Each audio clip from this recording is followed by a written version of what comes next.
Epilogue. 3 months later. Adam squished the sand between his toes and watched as the evening sun skittered across the lake. The violin quartet he hired played soft music in the background as he waited for his bride. Ever since he had proposed to Elle for the second time, she had been excited about planning a vow renewal ceremony. At first, he'd been unsure about it, but he wanted to do whatever it took to make his wife happy. When he agreed, the joy on her face had made it all worthwhile. The setting for their vow renewal was perfect. With Gran's ranch house in the background, Adam was overwhelmed with a sense of belonging and unwavering love.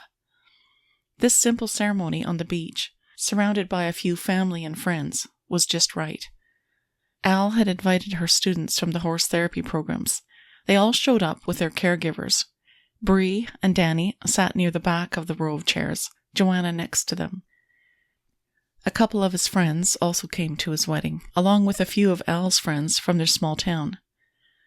Adam was thankful for their support.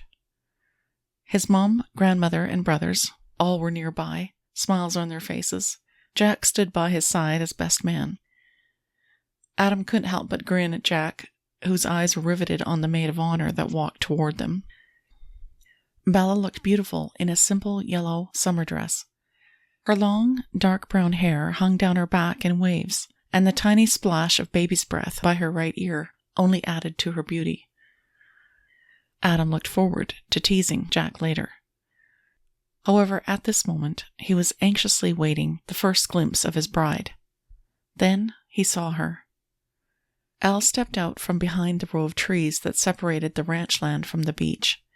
Her hand rested on top of his granddad's arm as she walked toward Adam with a beautiful smile that lit up her face. His bride was dressed in a tea-length white summer dress with long blonde hair that hung loose to her waist. She held yellow, white, and red roses that were scattered with baby's breath. A single red rose was pinned in her hair, with baby's breath adding a delicate, earthy touch. His bride was beautiful. Seeing her walk gracefully towards him now, a smile on her lips, felt like he was looking at a little bit of heaven on earth. Looking at her now, nobody would be able to tell that she'd lain broken and bruised in the hospital only 3 months ago. The cast was off her arm, and the concussion and cracked ribs were healing. He was so thankful that she'd come back to him. Adam held out his hand as she reached for him, tucking her smaller one inside his. Leaning over, he whispered in her ear, "You are beautiful, Elle." Elle's cheeks blossomed with pink, only adding to her glow as the blushing bride. The pastor spoke of marriage for a few minutes before he asked them to repeat their vows. Looking into Elle's beautiful eyes, Adam poured his heart into the words that would bind them together forever. "Elle, you were 10 when I first caught you sneaking into Gran's horse pasture. When you got on Big Red, I raced you on my horse Cowgirl. You still won. I realized something that day. It's your courage, determination, and compassion that have won me over since the first day I met you. Only now, you are a beautiful woman with an even bigger heart. We've shared many memories through the years, some good, some not so good. I'm sad to say fear held me back from accepting your forgiveness for a while." Adam swallowed emotions that clogged his throat. "Your acceptance and love saved me, and I was able to see for the first time the real treasure of who you are. I'm thankful for our memories, and I look forward to making many more new ones in our future together. I love you, Elle." Elle's green eyes filled with tears and seemed to stare into his soul. In the beginning, he hadn't wanted a real marriage, but since he fell in love with Elle, it seemed he couldn't wait for this moment. No longer would their marriage be fake.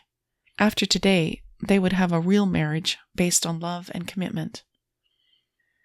Gently, he reached for her. With his arms around her waist, he lowered his head and gently placed his lips on hers. The sweetness of her kiss intoxicated him.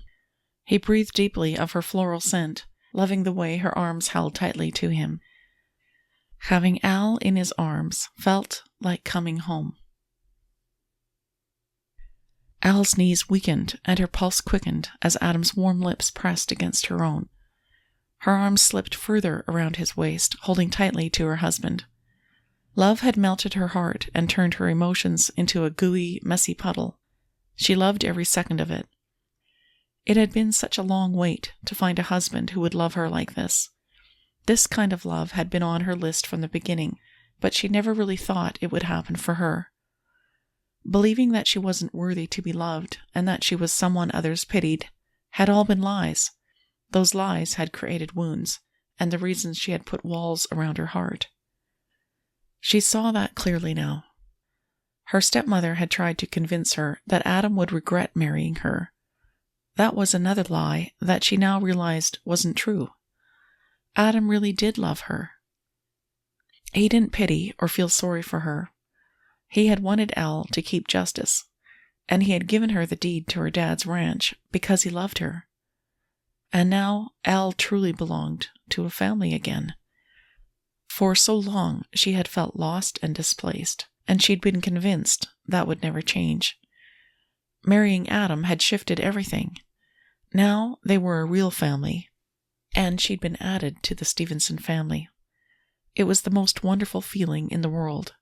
Her heart overflowed with contentment. Adam ended the kiss, his eyes flickering with tenderness. When he pulled his arms away, Elle sighed, missing her husband's warmth. As they were announced as husband and wife, all the guests clapped. "We've decided to change the rules for our wedding. Instead of everyone giving us gifts, we decided to give each of you a gift. Beneath your chairs you'll find an assortment of gift cards, so you can enjoy a shopping spree on us." Adam's unexpected announcement was greeted with loud gasps and cheers from family and friends alike. Al had been surprised and excited when Adam mentioned that he wanted to do that earlier this week. Her husband continually amazed her at how generous he was with everyone he knew. "You've made everyone so happy by doing that, Adam." "We did. From now on, it's us together." "I love that." Al slipped her hand in his. While their guests were busy looking at their gifts, Adam and Al walked to where the sand touched the water. "I was going to surprise you, Al, but I can't wait." "What is it?" "I thought we'd fly to the Caribbean islands with our first stop at St. Lucia for our second honeymoon. I've chartered a yacht that will take us from one island to the next, and we can stay as long as we like on each island." "What a wonderful surprise, Adam." "Well, I need you rested up for when you ride Justice in the race when we get back home." Adam chuckled, his eyes crinkling with playfulness.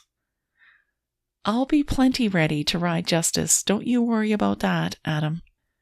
Al had looked forward to her doctor saying it was fine for her to ride, and just this past week he'd said she could try again. Adam laughed out loud at her eagerness. "But that's not the end of my surprises." Her husband's eyebrows quirked up. "After that, I thought we'd fly to Hawaii to visit your aunt." "Oh, Adam, you remembered about my aunt?" Her eyes glistened with tears, and she reached up to kiss him on the cheek. "You're so thoughtful. Thank you." "Well, I've learned how important it is to feel the love of family. You taught me that, my beautiful bride." He pulled her close and put both arms around her. They stood there for a long time, looking at the sunset on the lake. "This is the same spot I saw you months ago," Adam's warm breath whispered against the top of her head. "I remember, Adam. You were so handsome." Al frowned as memories of that day came back. "And I was so angry and rude to you." "We've both had fears and misconceptions. I'm grateful we've chosen to love each other instead."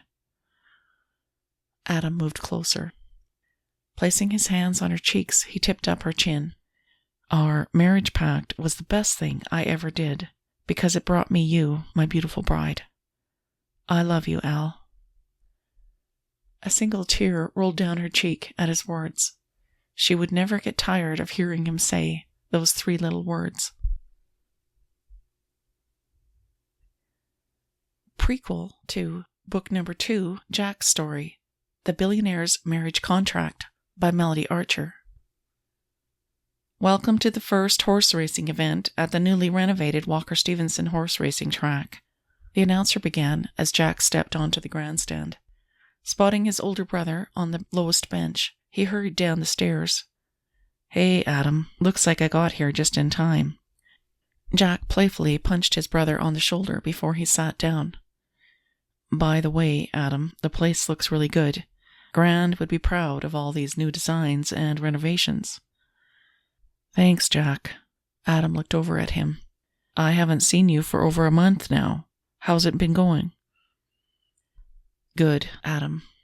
I'm keeping busy, creating new designs and working on the Rose Adventure Park blueprints." In fact, Jack had been busier than ever. The deadline to complete the designs for the theme park to show the town council was looming before him. He was so busy right now, it made him a little jealous of his brother's new tan and the sappy smile on his face. "Adam, you look well rested." "It's amazing what a few weeks with a new bride will do for you, Jack. You should try it sometime." From the goofy look on Adam's face, he could tell that his brother had it bad. Adam had definitely fallen in love. "I'll leave that up to you and our 3 younger brothers." Jack was happy his brother had found his happily ever after and had settled down. But Jack had already experienced the sting of rejection. He wasn't willing to go there again. "Hey, Jack, forget about her." It always surprised Jack how well his brother knew him. Just because Ellen couldn't see beyond that scar doesn't mean there isn't a woman out there who will. 4 years ago, he'd chased after some thugs who grabbed a teenage girl. Her father was a friend of Jack's, and he had to do something. He chased the offender down, and as he was grabbing the girl, he was rewarded with an ugly cut to his face. After the stitches came out, his wife Ellen saw him for the first time. Memories of her words haunted him still. "I can't see this day after day, Jack. I mean, before you looked like a rugged modern-day Tarzan, which I liked. But now you look awful. You look horrible. You look beastly. I just can't be with you, not anymore." Since that day, he had poured himself into his designs, often asking his brother Gabe or someone he hired to be the front spokesperson so clients wouldn't be terrorized by his scar. Jack had even gone so far as to buy land in the mountains behind Paradise Lake. He built himself a large log house there, surrounded by trees and mountains, just so he could hide away. "I appreciate that, Adam. She's forgotten," Jack replied to his brother, forcing his usual cavalier smile. Adam's blue eyes narrowed, a groove forming between his eyebrows. Jack knew his brother well and could tell that he wasn't convinced. "The horses are at the starting gate." Jack sighed in relief at the announcer's words, grateful for the interruption. "Where is your wife, Adam?"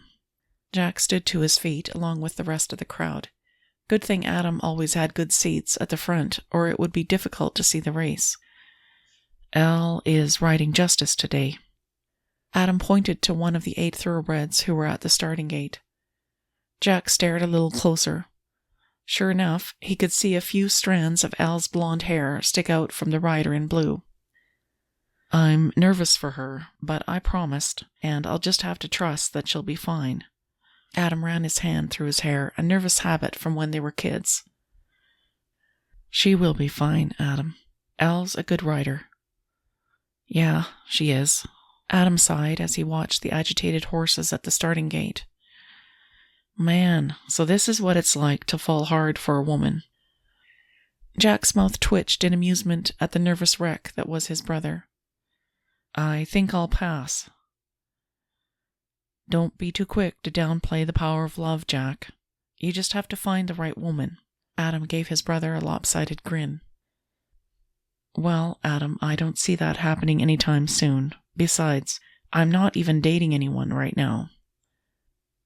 "You might be surprised at how the right woman simply shows up when it's your turn for love, Jack." Adam's mouth curved into a smile. His brother might have found the right woman, but it seemed a little more difficult for Jack. He needed a woman who was a bit of a tomboy and a lady all rolled into one. He needed a woman who didn't mind living in the quiet of the mountains at least some of the time. He also needed a woman who wouldn't run away as far and as fast as she could at the sight of his scar. It was impossible for him to find someone like that. No, Jack couldn't see himself finding a woman to love any time soon. Love simply wasn't possible, not for him. Thanks for listening.